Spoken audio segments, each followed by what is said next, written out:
એક પરિવારના નણંદ ભોજાઈની વાત છે. નણંદ કુંવારી હતી. તે ભક્તિભાવવાળી હતી, માટે તે તુલસી માતાની ખૂબ સેવા કરતી હતી. પણ તેની ભાભીને આ બધું કણાની માફક ખૂંચતું હતું. તે ઘણીવાર મેણાટોણા મારતી અને કહેતી હતી કે તારું લગ્ન થશે ત્યારે તુલસી ખાવા માટે આપીશું અને કરિયાવરમાં પણ તુલસી જ આપીશું. પછી જ્યારે લગ્નનો પ્રસંગ આવ્યો ત્યારે તેની ભાભીએ જાનૈયાની સામે તુલસી માતાના કુંડાઓ રાખ્યા. ભગવાનની કૃપાથી તુલસી માતાના કુંડાઓ સ્વાદિષ્ટ ભોજનમાં બદલાઈ ગયા. ઘરેણાના બદલે ભાભીએ નણંદને તુલસીના માંજર પહેરાવ્યા. તે પણ સુવર્ણના આભૂષણો બની ગયા. કરિયાવરમાં તુલસીના છોડ આપ્યા હતા. તે પણ કરિયાવરમાં અપાતા સાર સામાનમાં પરિવર્તિત થઈ ગયા. નણંદના સાસરામાં ખૂબ જ વખાણ થયા. આ જોઈ ભાભીને ખૂબ જ આશ્ચર્ય થયું અને તુલસી માતાની પૂજાનો મહિમા સમજાયો. ભાભીને એક દીકરી હતી.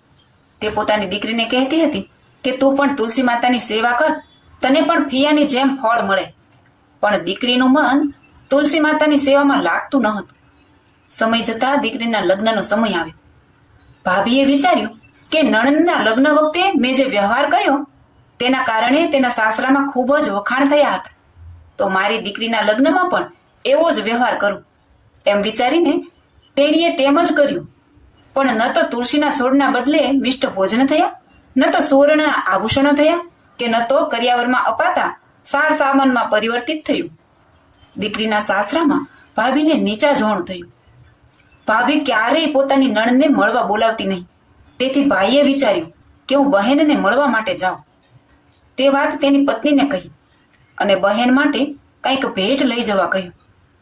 ભાભીએ એક થેલીમાં જુવાર ભરીને આપી અને કહ્યું, આ લઈ જાઓ. ભાઈ તો તે લઈને ચાલતો થયો, પણ વિચાર કર્યો કે ભલા કોઈ બહેનના ઘરે જુવાર લઈને જતું હોય. એમ કરતા બહેનના ગામ પહોંચ્યો.